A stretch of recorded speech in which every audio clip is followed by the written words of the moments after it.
Bonjour et bienvenue dans ce nouvel épisode du 14h42, l'émission d'arrêt sur image et de PC Impact. Alors aujourd'hui, je vais vous parler un petit peu de gazon. Dans les années 50 ou 60, Monsanto a fait une découverte, il a créé du faux gazon, du gazon artificiel, pour la simple et bonne raison que ça coûte beaucoup moins cher à entretenir que du vrai gazon avec de la vraie pelouse, avec de la vraie herbe et de la vraie terre et de la vraie eau.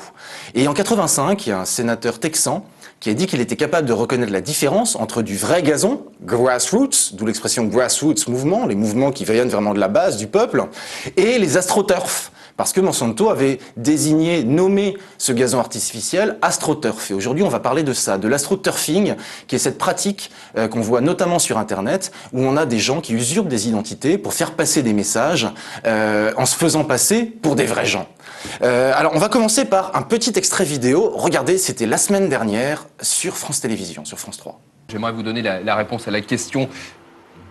Je ne vous donne pas la réponse à la question parce que nous ne l'avons pas encore. Il y a énormément de votants ce soir. Mais il y a déjà beaucoup de sondages qui avaient été faits et d'enquêtes d'opinion sur le sujet. Je donnerai le chiffre tout à l'heure, mais Madame Sorel-Sutter, oui. Cette dame qui a été licenciée ne portait qu'un foulard, elle ne portait pas la burqa, c'était pas un voile intégral. Hein. Et alors, juste une info pour nos téléspectateurs, Louis, vous n'avez pas pu donner tout à l'heure la réponse à la question du Grand Soir 3 qui était être licencié pour port du voile au travail. Cela vous concerne-t-il? Cela vous choque-t-il? Nous n'avons pas pu donner la réponse à la question à cause d'une activité anormale ce soir sur le site de France TV Info.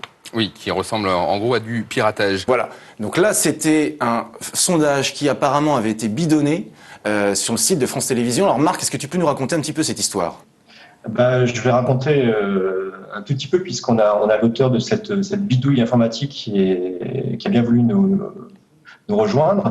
Donc, jeudi, j'ai pu rencontrer avec cette personne qui s'appelle Kevin et qui m'a effectivement confirmé avoir manipulé cette consultation en ligne sur le site de France 3. Et je pense qu'il va nous expliquer comment et surtout le pourquoi. Mais il y a un fait qui est intéressant, c'est que alors que ce soir-là, France Télévisions refusait de donner les résultats de ce sondage sur son plateau, prétextant ou en tout cas justifiant d'un possible cas de, entre guillemets, piratage, eh bien, au même moment, sur le site Internet, jusqu'au lendemain, en fin d'après-midi, France 3 a toujours diffusé ce sondage comme si c'était un vrai. Alors, ce qui est assez curieux, notable ou rigolo, selon, c'est que on a l'impression qu'Internet, finalement, c'est une seconde zone où on peut balancer absolument tout n'importe quoi, alors que sur les plateaux de France Télévisions, c'est pas du tout le cas. Donc, voilà. Alors, Kevin, bonjour. Alors, on se tutoie, hein, on est comme sur Twitter au 14h42. Est-ce que tu peux nous expliquer ce que c'était que ce sondage et pourquoi est-ce que tu as voulu manipuler les résultats de ce sondage et comment tu l'as fait ? Alors en fait, ce sondage, c'était est-ce que vous trouvez ça choquant que on puisse se faire licencier pour port d'un voile? Je trouvais la question un petit peu dangereuse parce que c'était pas ce qui s'était passé dans le cas qui intéressait le cas lié à l'actualité. En l'occurrence, la crèche Babylou, c'était beaucoup plus complexe que ça. C'était une personne qui ne portait pas, qui est revenue après qu'il l'a porté, etc., etc. Et plus globalement, en fait, j'ai trouvé le procédé. Je me suis dit, ce sondage, c'est le sondage de trop. J'ai pas du tout apprécié en fait qu'on puisse régler des questions de société, c'est quand même des questions assez importantes, comme ça, juste en balançant une question du jour en ligne et en demandant aux gens de cliquer, parce que c'est absolument pas représentatif. On sait que sur Internet, les minorités, elles sont surreprésentées, autant des gens d'extrême droite que des minorités religieuses, politiques, etc. C'est au plus présent sur Internet et c'est au plus déterminé. Donc moi, ce que je me suis dit, c'est que je me suis dit, tout le monde vote, mais moi je vais voter, mais je vais voter de telle façon à complètement pourrir le truc et à le casser parce que voilà. Techniquement, concrètement, comment t'as fait ? Techniquement, concrètement, c'est très simple. Généralement, simplement pour expliquer le principe de proxy, un proxy, c'est un ordinateur qui est entre deux autres ordinateurs. C'est un ordinateur, en fait, par le biais duquel on va se connecter à un autre service. Si par exemple moi je pirate votre ordinateur et que si je pirate ton ordinateur et que je me connecte à Google, on pourra dire que je me suis connecté à Google en t'utilisant en tant que proxy. Ce que j'ai fait tout simplement, c'est que j'ai envoyé des requêtes au site de France 3 en disant je ne suis qu'un proxy et je ne fais que transmettre les informations à d'autres ordinateurs. Et j'ai en fait généré plein de faux ordinateurs, en fait des fausses IP. J'ai utilisé une variable qui s'appelle, enfin un header qui s'appelle xforwarded4, qui en fait consiste à envoyer des requêtes HTTP en disant je ne suis pas le destinataire final ou l'expéditeur final du message, je ne suis qu'un intermédiaire. Alors qu'en réalité, j'étais bien Et donc, grosso modo, toi, tout seul dans ton garage, devant ton ordinateur, tu as fait comme s'il y avait... C'est combien de votes supplémentaires tu as rajouté sur le... 64 000. Bah, je me suis dit, il y en a 64 000. Tu as réussi à créer 64 000 vrais faux profils de gens qui ont cliqué sur le sondage. C'est ça. En fait, c'est un peu plus complexe. Ils n'ont pas cliqué. Je suis allé vraiment à l'essentiel. Au lieu de charger la page, de cliquer, etc., j'ai tout simplement pris le comportement qu'a un navigateur. En l'occurrence, il envoie une requête. Ben, j'ai chopé la requête en plein vol et j'ai dit, bah, OK, je vais la reproduire 64 000 fois. Et ça, c'est quelque chose qui t'a pris longtemps? Ah non, bah, j'ai reçu un SMS me disant, ah, regarde, il y a un sondage et tout, à 22h50. Et à 22h54, je balançais les votes. Donc non, c'est très simple. Il y a des personnes qui ont mis en doute le fait que tu aies pu comme ça envoyer un si grand nombre d'adresses IP en si peu de temps. Je crois que c'était en une demi-heure, je ne sais plus quel était le créneau. Oui, c'est ça. Bah, en fait, les personnes, elles se sont basées sur le temps d'affichage d'une page, etc. Mais elles ont oublié que quand on fait les opérations via le terminal et qu'on va vraiment à l'essentiel, on n'a pas les limites qu'on a normalement en affichant une page. Donc effectivement. C'est-à-dire en clair, tu as fait un petit script, c'est ça? Tu vas pas passer par un navigateur, tu vas passer par un script pour générer automatiquement ces bots. Tout à fait, exactement. C'est très simple, hein, c'est avec des extensions avec Chrome. J'ai ouvert la page, j'ai regardé dans l'onglet réseau. Chrome, c'est le navigateur web de Google. Voilà, c'est ça. Quand on fait sur Mac commande Alt J, ça ouvre un petit panneau qui permet de montrer les différentes requêtes qui passent. J'ai regardé la requête qui passait quand je cliquais sur le vote. J'ai pris cette requête, j'ai fait une simple boucle on commence à 0, on s'arrête à 1000, et j'ai fait ça, je l'ai lancé 64 fois en parallèle. D'abord, je l'ai fait sur ma connexion depuis chez moi, mais comme j'ai pas une super bonne connexion, je l'ai mis sur mon serveur de production de site internet, et donc du coup, lui, il a une connexion de fibre optique, et ça permet d'arroser le truc. Le lendemain, le samedi, sur le blog Alcance, tu publies un article où tu revendiques cette bidouille, ce hack du sondage, et tu avais écrit que même ta grand-mère aurait pu le faire, que c'était pas du tout quelque chose de très technique comme opération. Concrètement, ma grand-mère ou n'importe qui, ou un enfant de 5 ans, si je lui dis exactement tu fais ça, c'est une question de clic, de copier-coller, hein, c'est tout. Ensuite, effectivement, pour l'industrialiser et le faire partir de manière extrêmement puissante, il faut effectivement avoir des bases en programmation informatique, mais sinon, le principe de pouvoir voter 2, 3, 4, 5, 10, 200 fois si on est vraiment motivé, on peut le faire. D'accord. Et d'ailleurs, tu as continué à le faire. Ouais, tout à l'heure, effectivement, j'ai continué à le faire le lendemain, puisque en fait ils ont dit qu'ils avaient fixé le problème. Donc effectivement, on peut plus ensuite envoyer de xforwarded4, enfin la faille que j'ai utilisée la veille, qui est pas vraiment une faille, enfin une négligence, on va dire, on peut plus l'utiliser sur leur site. Et ça, je trouve que c'est pas mal qu'ils aient réagi assez rapidement à ce niveau-là. Par contre, il y a plein d'autres failles possibles et imaginables qui, elles, sont complètement... on peut pas les stopper, on peut pas les arrêter. Mais alors, toi, ce qui te motive dans le fait de montrer comme ça qu'on peut très facilement bidonner des sondages en ligne, c'est quoi ? En fait, il y a une espèce d'énorme hypocrisie sur cette question-là. Tout le monde, au début, à la base, la question du jour, c'est des trucs qu'on trouvait sur des vieux sites au début des années 2000, genre êtes-vous pour ou contre la refonte du site internet, ou êtes-vous plutôt banana split ou glace au chocolat. Enfin, c'était des questions ridiculement anecdotiques. Et ensuite, il y a des gens qui se sont dit on va récupérer ça et puis on va faire la même chose, on va faire participer les visiteurs, et puis on va commencer à aborder des questions beaucoup plus de fond. Et ça, des questions de société comme ça me semble quand même un petit peu dangereux de traiter ça avec des sondages comme ça en ligne. Enfin, sondages, c'est même pas des sondages, avec des clics, en fait, des votes en ligne. Et puis c'est l'idée de se dire, tiens, il y a une backdoor dans les médias, je peux arriver et je peux décider ce qui va... Une backdoor, c'est une porte dérobée qui permet d'utiliser une fonctionnalité qui n'a pas été forcément prévue pour... C'est ça. Pour voter plusieurs fois en l'occurrence.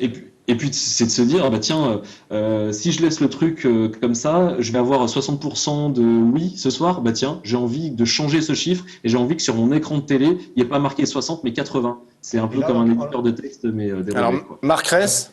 Oui, là en l'occurrence, Kevin, tu as agi avec une discrétion assez retenue puisque tu as envoyé un train de 64 000 votes pour les pour, enfin peu importe le sens.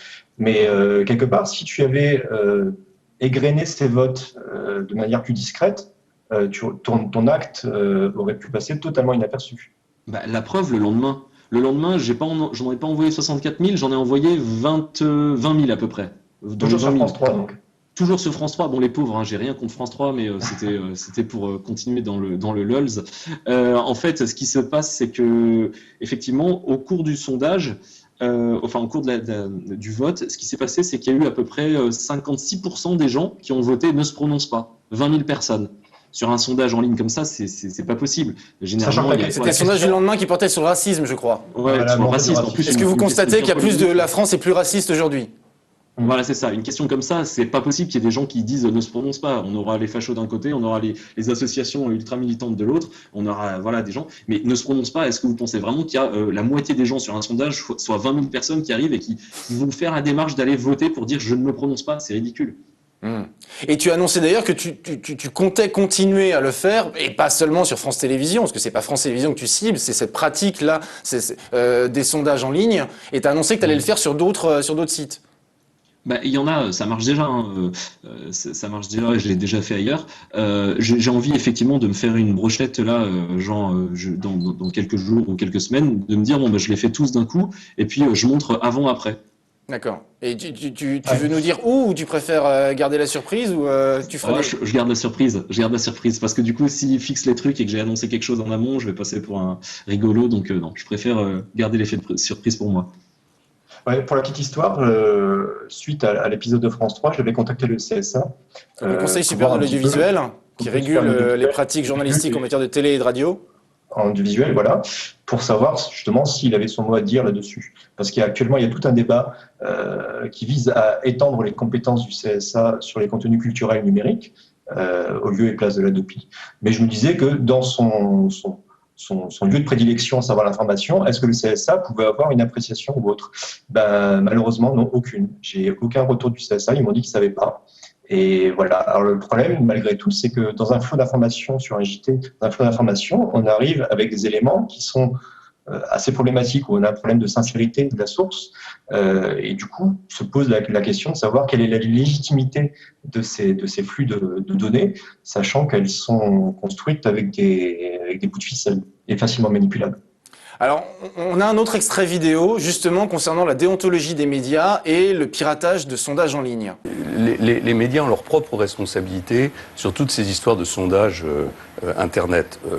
Je pense qu'il devrait y avoir quelques règles de déontologie et en particulier devraient être mis en place des systèmes pour empêcher les machines de voter. Mais c'est vous-même, hein, c'est vos militants qui demandent sur le compte... Non, les machines de voter, je n'ai pas parlé de militants. Qu'il y ait des, en fait, il suffit d'envoyer un mail aux sondages militants, où on demande à tous les militants de se prononcer, c'est très bien, il y a une émulation, etc. Mais enfin, j'ai vu un certain nombre de sondages dont le nombre de votants atteignait des sommets qui dépasse de très très loin le nombre des adhérents de l'UMP et même le nombre des gens qui avaient certainement pu lire ces... Donc je trouve que c'est un problème de déontologie. Un journal ne peut pas publier un sondage qui a été alimenté par des machines. Donc pour remettre le contexte, c'était donc Vincent Glade qui faisait une chronique où il expliquait que les soutiens de Jean-François Copé appelaient dans les sondages à voter pour Jean-François Copé, que les soutiens de Fillon appelaient à voter pour Fillon, et où Fillon, lui, constatait qu'au-delà même de ces soutiens, de ces manipulations faites par des êtres humains, par des militants des sondages, il y avait donc des robots, à l'image de ce qu'a fait Kevin, qui votaient également sur certains sondages en ligne. Fabrice Epelboin, qui notamment blogueur et notamment enseignant à Sciences Po, qui a beaucoup travaillé sur l'astroturfing, dont on va parler. Une réaction par rapport à ce qu'a fait Kevin et à ces sondages bidonnés? C'est salvateur. C'est vraiment un très grand service qui rend, n'ayons pas peur des mots, à la République. Parce que, on va en parler plus tard, en Corée, il y a eu vraiment des gros incidents démocratiques à la suite d'astroturfing. Et là, on a peut-être l'occasion de soulever le sujet de façon à éviter de faire face à ce qui s'est passé typiquement lors de l'élection du patron de l'UMP. C'est-à-dire qu'on a eu une élection qui se voulait démocratique et qui, au final, pour l'un des candidats, Jean-François Copé, a été accompagné d'une campagne d'astroturfing qui a peut-être pas impacté lourdement sur l'élection, mais en tout cas a soutenu la candidature de Copé au détriment d'un autre candidat. Alors là, c'était une élection interne d'un parti, ça n'a pas forcément des conséquences dramatiques au niveau national, mais dans d'autres pays, ça a des conséquences sur des élections présidentielles, et ça pourrait tout à fait nous arriver. Donc soulever le problème aujourd'hui, en plus en tournant à la dérision et en y allant franchement, comme le fait Kevin, ça me paraît tout à fait salvateur. Alors, pour revenir, tu as évoqué cette histoire de Twittergate en Corée du Sud. Donc, dis-moi si je me trompe, ce qui s'est passé, c'est qu'on a découvert qu'il y avait plusieurs dizaines de milliers de tweets qui avaient été en fait envoyés par les services de renseignement sud-coréens pour décrédibiliser les adversaires politiques de la présidente sud-coréenne. Et ce à quoi les services de renseignement ont répliqué quand la justice s'en est mêlée. La justice d'abord essayait d'étouffer l'affaire, mais après quand le scandale a éclaté, les services de renseignement expliquaient qu'ils étaient en cyberguerre contre la Corée du Nord et que dans le cas de cette cyberguerre contre la Corée du Nord, ils avaient envoyé 20 millions de faux tweets dans le cadre d'une opération d'astroturfing, dont 50 000 pour décrédibiliser les adversaires de la présidente. Donc là, on voit qu'effectivement, ça peut avoir un impact réel dans une élection politique. C'est exactement ça. Ce qu'il faut savoir, en Corée du Sud, il y a effectivement au sein de l'armée et des services secrets, c'est ces deux services qui ont participé à ça, des unités cyber machin truc qui sont très axées sur la propagande, et la propagande destinée à lutter contre la Corée du Nord. C'est une situation très spécifique à la Corée. Et ce qu'on a découvert, et les chiffres augmentent au fur et à mesure de l'enquête, mais là on en est à plus de 27 000 messages originaux qui ont été tweetés, relayés à travers 10 botnets Twitter différents, c'est-à-dire 10 réseaux. Est-ce que tu peux expliquer ce que c'est?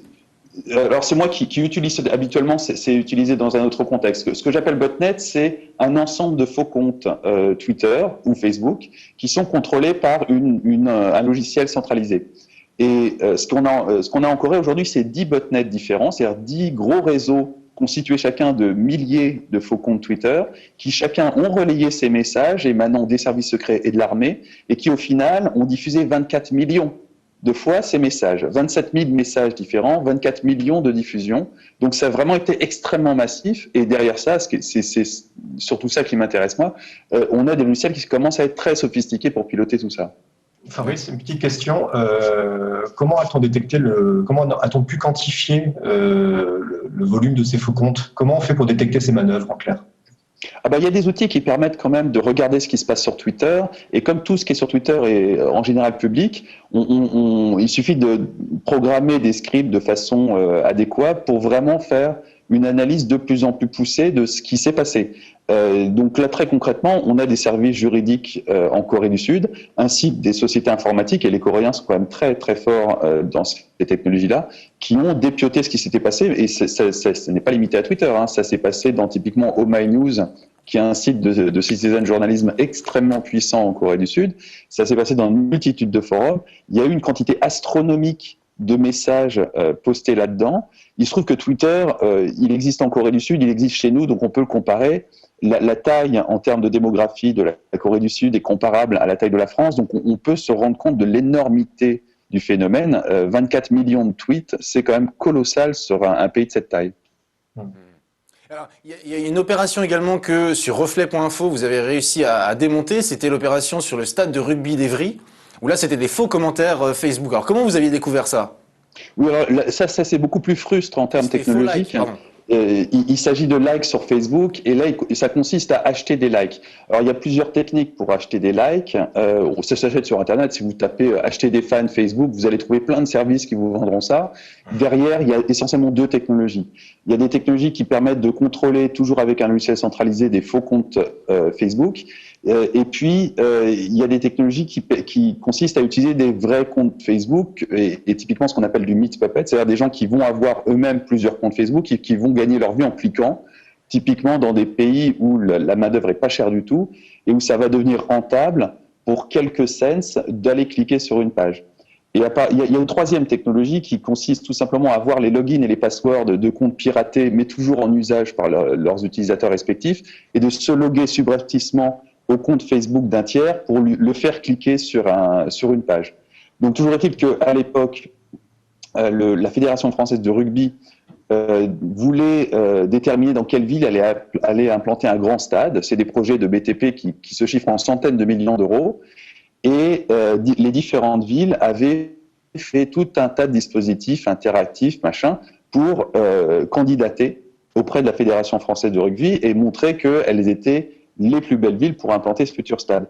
Et la communauté d'Evry avait, elle, une page Facebook, tout un tas de dispositifs, mais notamment une page Facebook qui était censée montrer l'enthousiasme de la population dans la perspective de construire ce stade. Et l'agence qui avait fait ça n'avait rien trouvé de plus malin que d'acheter des fans qui se sont fait démasquer très très rapidement parce qu'ils émanaient tous du Bangladesh. Donc on a repéré ça, on a fait un article qui était très satirique et humoristique suite à ça. Et derrière, évidemment, il y a eu un deuxième. Et évidemment, la réponse de l'agence, qui était la même agence qu'on avait grillée un an plus tôt à faire une opération d'astroturfing, alors à l'encontre de Reflet et de la Quadrature du Net, c'était toujours les mêmes. Et cette fois-ci, on a derrière rajouté une couche qui consistait à leur offrir du fan roumain, parce que c'était l'époque, Manuel Valls, qui est évidemment très lié à la communauté d'Evry, c'était l'époque où il expulsait de façon assez massive des Roms. Donc on trouvait assez drôle, une fois qu'il avait effacé tous les fans qui venaient du Bangladesh, de faire arriver un flot de fans roumains sur sa page Facebook. C'est vous qui aviez payé pour qu'il y ait des Roumains qui soutiennent Manuel Valls? Ah non, on n'a pas payé, on a des relations qui nous permettent de ne pas payer. Et ça a eu des suites, des conséquences? Ils ont réagi, que ce soit l'agence de communication ou Manuel Valls ou le... Non, Manuel Valls ne va pas perdre son temps à réagir sur des choses comme ça, d'autant plus qu'il faut être honnête, c'est certainement pas lui qui a commandé ça. L'agence de communication, qui elle est coutumière du fait, a réagi comme d'habitude en disant non, c'est pas nous. La première fois qu'on l'avait grillé, c'est quand elle publiait de façon automatisée des messages d'insultes dans différents forums, et qu'on avait remonté ils avaient fait une petite erreur dans leur script, fait qu'on avait remonté au siège social de l'agence, et à l'époque ils avaient pareil dit c'est pas nous. Mais on avait des preuves qui étaient, selon la gendarmerie, recevables. Et il y avait aussi, c'est une agence française qui a pignon sur rue. Il y avait aussi, je crois, le concours des Inrock l'année dernière, ou il y a 2 ans, les Inrock.com, qui invitait les internautes à voter pour le meilleur groupe de rock de l'année et qui avait gagné grâce à des Indiens ou à des Roumains. C'est malheureusement assez fréquent. Juste une petite précision par rapport à ce qu'a dit Fabrice par rapport aux fans qui sont au Bangladesh. Pourquoi est-ce que généralement on passe par le Bangladesh? Parce qu'il y a une technique anti-spam de Facebook qui consiste à dire ok, pour vous loguer, pour créer un compte vérifié, on va vérifier avec un numéro de téléphone. Et en fait, les endroits où c'est vraiment pas cher d'avoir un numéro de téléphone, c'est essentiellement les pays comme le Bangladesh et tout. Et c'est là-bas en fait c'est qu'on peut acheter énormément de comptes certifiés. Je pense que la meilleure méthode pour limiter dans un premier temps la fraude sur ce genre de choses, c'est de vérifier d'où se connecte la personne qui va voter, d'où se connecte la personne qui va liker, etc. De faire un petit scan au moins à ce niveau-là, parce que quand on voit qu'il y a des gens, une IP, elle peut venir de n'importe où, elle peut venir depuis l'Ukraine, depuis la Russie, etc. Et c'est une des techniques que j'ai utilisées pour le deuxième soir. Aujourd'hui, une IP, c'est une commodity, c'est une chose qu'on peut acheter, qui s'achète, qui se vend sur Internet. Une adresse IP, c'est un numéro d'identifiant qui identifie un ordinateur sur le réseau. Voilà, c'est ça, sur le réseau Internet. Qui est attribué par le fournisseur d'accès Internet à votre ordinateur. Exactement. Aujourd'hui, une IP, ça s'achète. C'est très simple. Vous cherchez buy cheap proxies en masse, etc. Des choses comme ça. Vous pouvez acheter 4000 adresses IP pour à peu près $50 dans le mois. Donc ça veut dire, pour $50, vous pouvez acheter 50. Donc c'est un business qui peut être très rentable. Fabrice Epelboin, ça fait des années que tu travailles toi sur l'astroturfing. Est-ce que tu peux nous expliquer brièvement ta première rencontre avec l'astroturfing, là où tu as découvert cette technique, et c'était par rapport à la Tunisie, du temps où tu étais à Read White Web, qui était un site d'information en France?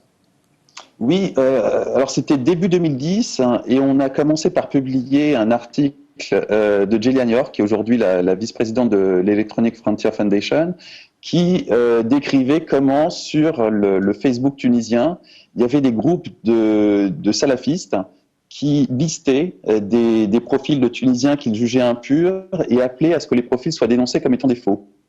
Et en fait, sur Facebook, vous pouvez, quand vous êtes sur un profil, signaler à Facebook que ce profil n'est pas une vraie personne. Et au bout d'un certain nombre de signalements, ils ont amélioré le truc depuis, mais à l'époque, ça marchait très bien. Au bout d'un certain nombre de signalements, le profil était désactivé. Et en fait, on a publié ce premier article, et puis on s'est aperçu à cette occasion qu'on avait énormément de lecteurs en Tunisie. On a commencé à discuter avec nos lecteurs en Tunisie, et puis on s'est aperçu que les choses étaient quand même un peu bizarres. Notamment dans le fil des commentaires de l'un de ces billets, il y a quelqu'un qui a débarqué, qui a commencé à interpeller les autres commentateurs en arabe. J'ai laissé passer en modération ce qu'il disait, et puis les autres commentateurs m'ont traduit les insultes qui passaient. Donc j'ai interpellé la personne, et la personne s'est présentée comme l'un de ces salafistes. Et manque de peau, comme j'avais la main sur l'administration de la machine qui hébergeait World Wide Web, j'ai immédiatement repéré quelle était son adresse IP. J'ai fait un trace-route et je suis arrivé jusqu'à San Francisco. Donc un trace-route, c'est une fonction qui permet d'identifier la géolocalisation de l'adresse IP. D'où vient cette personne? Identifier la géolocalisation, le réseau dans lequel il est inscrit, c'est-à-dire que très concrètement, je l'ai immédiatement identifié comme étant un particulier vivant dans la banlieue de San Francisco, à Oakland, sur un réseau Verizon local avec une ADSL basique. Et à partir de là, je l'ai interpellé toujours dans les commentaires en disant c'est quand même très curieux pour un salafiste tunisien d'habiter du côté d'Oakland. J'avais vraiment une localisation assez précise.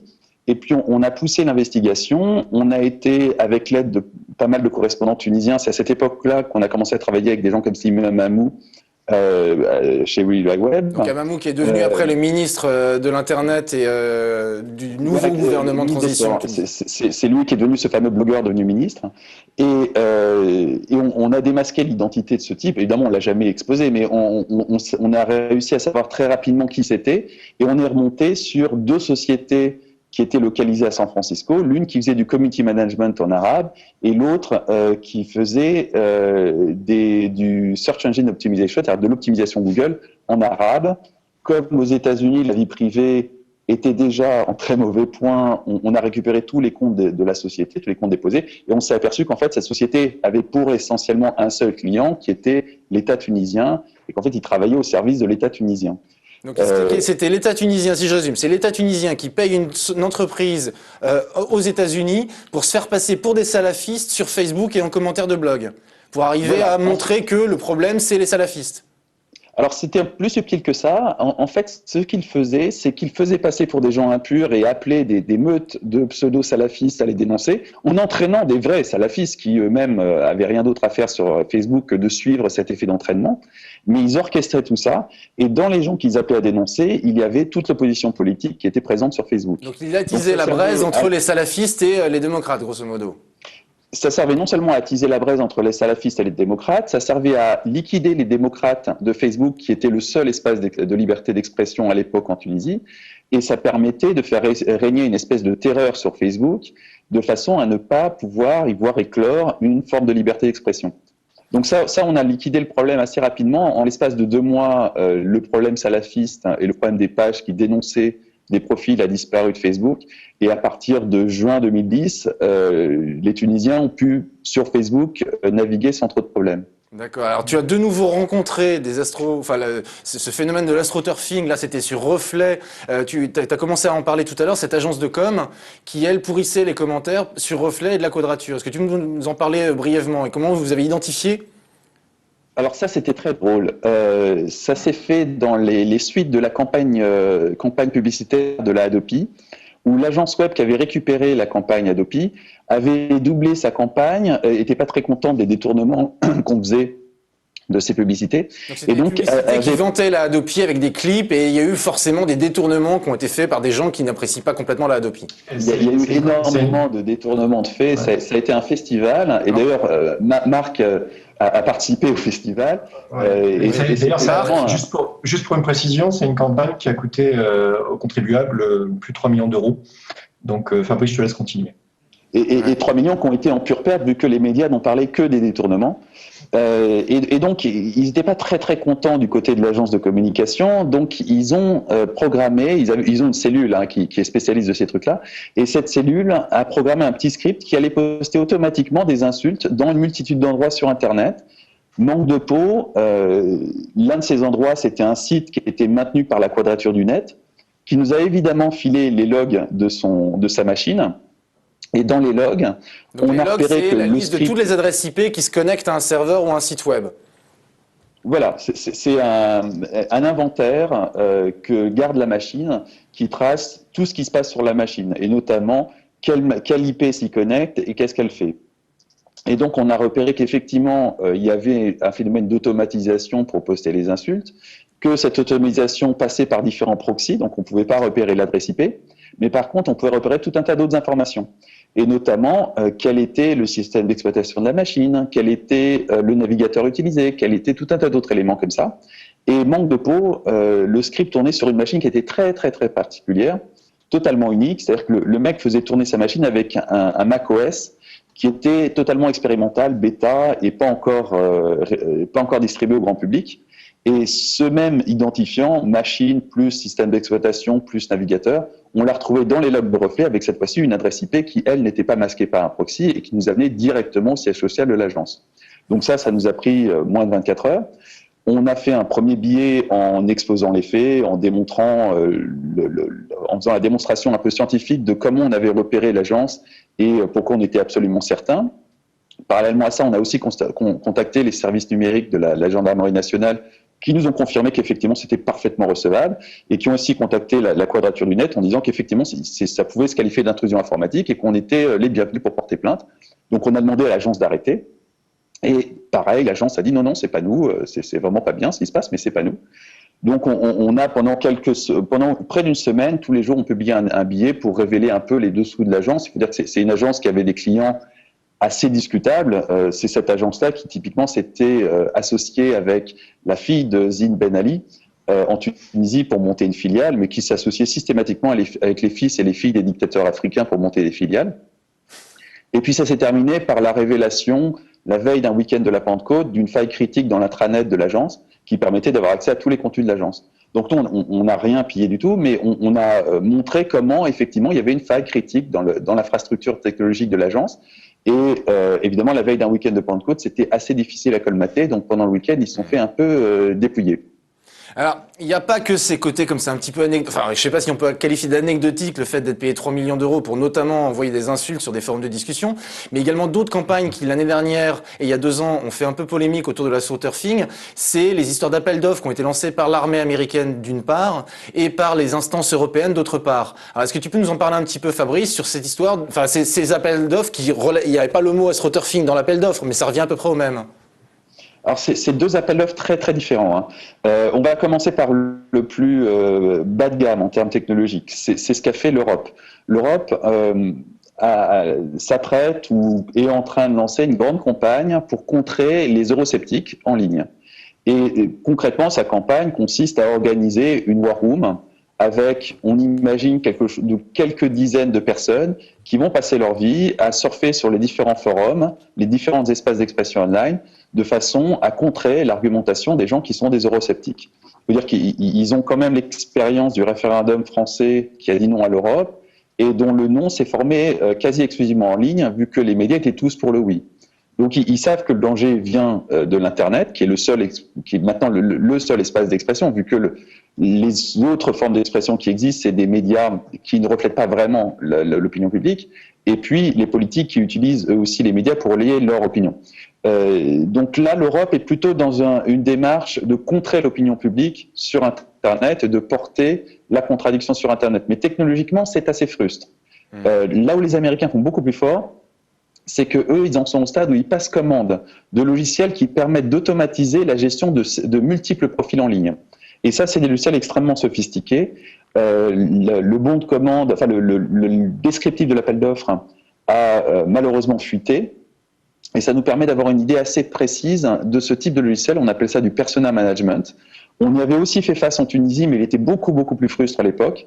Là, on a affaire à des logiciels qui permettent... Parce que dans l'appel d'offres européen, qui a été qualifié de troll patrol, c'est un appel d'offres où on veut recruter des êtres humains qui vont contrer les opinions de certains trolls ou les opinions d'eurosceptiques. Alors que du côté américain, c'est là pour créer des logiciels qui vont créer des faux profils, c'est ça ? Voilà, c'est des logiciels qui vont créer, pas nécessairement créer, mais qui vont piloter des faux profils qui peuvent être extrêmement sophistiqués. Hein. On parle d'un compte Twitter, un blog, un compte Facebook, des traces à droite à gauche sous forme de commentaires sur Internet. Enfin, quelque chose qui fait que si toi et moi, on recherche ce nom-prénom sur Internet, on va vraiment avoir l'impression de faire face à une véritable personne. Et ces logiciels peuvent piloter plusieurs dizaines de ces faux profils en permettant à un opérateur qui est derrière ce logiciel d'être en permanence tout à fait cohérent et ne jamais avoir l'air bizarre en utilisant un profil. C'est-à-dire que typiquement, il va pouvoir piloter une Fatima qui va habiter à Rabat, un Karim qui va habiter à Tripoli et un Mokhtar qui va habiter à Tunis. Et à chaque fois qu'il changera de profil, que tout d'un coup il parlera au nom de Fatima, eh ben, il aura tout un tas d'éléments sur son écran qui le renseigneront sur le fait qu'il s'appelle Fatima, sa situation familiale en tant que Fatima, le temps qu'il fait en ce moment à Rabat, l'historique de qu'est-ce qui se passe en termes d'événements locaux à Rabat, de façon à pouvoir vraiment incarner Fatima. Et puis ensuite, il va switcher sur Mokhtar, qui lui habite Tunis. Et il aura la même chose, le temps qu'il fait à Tunis, les événements locaux. Une couverture crédible, comme le font les services de renseignement quand ils se créent des fausses identités pour aller sur place. Alors, exactement. Et chaque profil sera associé à une IP qui sera géolocalisée à Tunis, à Rabat ou à n'importe où. C'est très sophistiqué comme logiciel. Typiquement, ce logiciel dont je parle a été réalisé pour 2 millions de dollars. Donc on parle quand même d'une sérieuse construction informatique. Et on connaît l'identité des entreprises qui ont gagné les appels d'offres, que ce soit en Europe et aux États-Unis ? Alors en Europe, non. Aux États-Unis, c'est une société qui s'appelle Intrepid, qui est assez connue, oui. Qui est devenue assez connue depuis ce triste épisode. Essentiellement, on connaît tout ça parce que c'était dans les mails de la société HB Gary qui ont été piratés par Anonymous et rendus publics. Donc on a une assez bonne idée de la façon dont ça fonctionne et qui l'a fait, oui. Alors, si je peux juste rebondir par rapport à ça, en fait, Kevin. il y a eu une première une tentative de auto-création d'un persona management comme ça pour des êtres humains en France. Ça a été, il me semble, ça a été juif.org qui a lancé ça pour ils ont lancé la FDII, Force de défense d'Israël sur Internet, qui a été renommée par la suite en Force ou Fédération de défense contre l'antisémitisme sur Internet. Il y a eu le petit et puis il y a eu un petit changement de logo aussi au passage.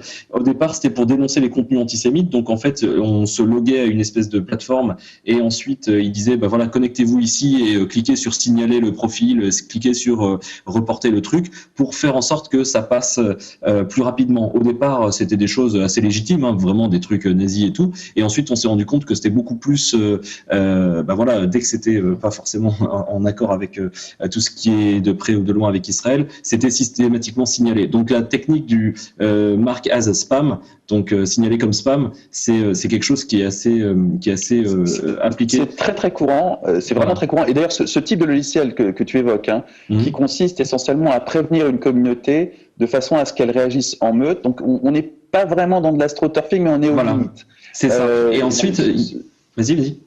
Ce logiciel est le plus sophistiqué que je connaisse, mais tous les partis politiques utilisent une bête newsletter fait très bien l'affaire. C'est moins efficace que ce logiciel, mais tous les partis politiques utilisent ça, toutes les communautés utilisent ça. C'est vraiment d'un usage courant. En France, pour ce qui est de la politique française, les premiers à vraiment avoir utilisé ça de façon intelligente, c'est le groupe qui soutenait la candidature de Ségolène Royal.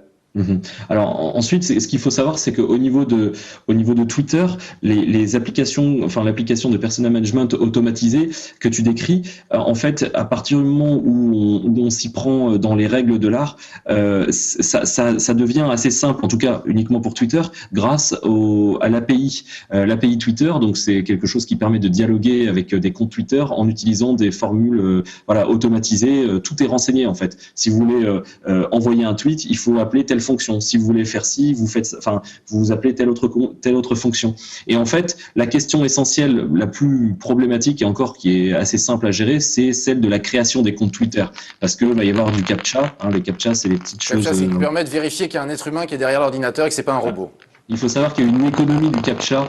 Quand moi je crée mon robot qui passe des captchas, etc., ce qui se passe, c'est qu'au lieu de faire de la reconnaissance de caractères, etc., je vais tout simplement prendre le captcha. Quand je dis je, c'est évidemment pour illustrer. Je vais prendre le captcha, le petit fichier là en image, et je vais l'envoyer à un service de decaptching en ligne. Le decaptching, c'est des sociétés, c'est des mini-empires qui sont créés en Inde et au Pakistan, au Bangladesh, avec des gens qui passent leur journée derrière leur ordinateur à retaper des captchas, en fait à les décoder. Et ensuite, vous pouvez chercher sur Internet, il y a le mot... Si vous Alors cherchez, Kevin, on t'entend de plus en plus mal. Excuse-moi, est-ce que tu m'entends mieux? Ouais, ça grésille. Comme il ne reste plus que 1 minute 20, Oui. j'avais une dernière question à poser à Fabrice. Fabrice, t'enseignes l'astroturfing à Sciences Po. Mais pourquoi tu fais ça? D'abord, pour qu'il y ait une prise de conscience. Ça me paraît essentiel que des gamins qui sont appelés à avoir des fonctions politiques... Ils ne sont pas gamins à Sciences Po. Que ça existe. Non, des gamins. Des gens qui ont deux fois moins... qui ont la moitié de mon âge. Des anciens gamins. Les anciens gamins, mais qui ont 22, 23 ans et qui cherchent à comprendre comment, c'est ce que j'enseigne, comment est-ce que les technologies numériques changent la politique et la gouvernance. Et c'est une dimension essentielle de la gouvernance de demain, parce que typiquement, on peut orchestrer des communautés et avec de l'astroturfing et typiquement déclencher des mouvements. En Inde, on a aujourd'hui une histoire d'astroturfing gigantesque qui est en train d'exploser. On parle de 3% du chiffre d'affaires de Bangalore. Bangalore, c'est la Silicon Valley indienne. Et très concrètement, il y a aujourd'hui des très forts soupçons de déclenchement d'émeutes avec de l'astroturfing. Donc on est vraiment sur des phénomènes très importants. On déclenche, c'est des soupçons en Inde qu'il y a effectivement des émeutes qui ont été accompagnées par des campagnes d'astroturfing. Donc ça paraît essentiel que des gens qui s'intéressent à la politique soient sensibilisés à ces enjeux et comprennent comment ça fonctionne. Merci beaucoup Fabrice Epelboin, merci beaucoup Kevin, merci Marc. Je pense qu'on aura l'occasion de nouveau de se repencher sur l'astroturfing, en tout cas sur le piratage des sondages en ligne. Et on se retrouve dans 15 jours pour le prochain 14h42. Merci beaucoup, au revoir.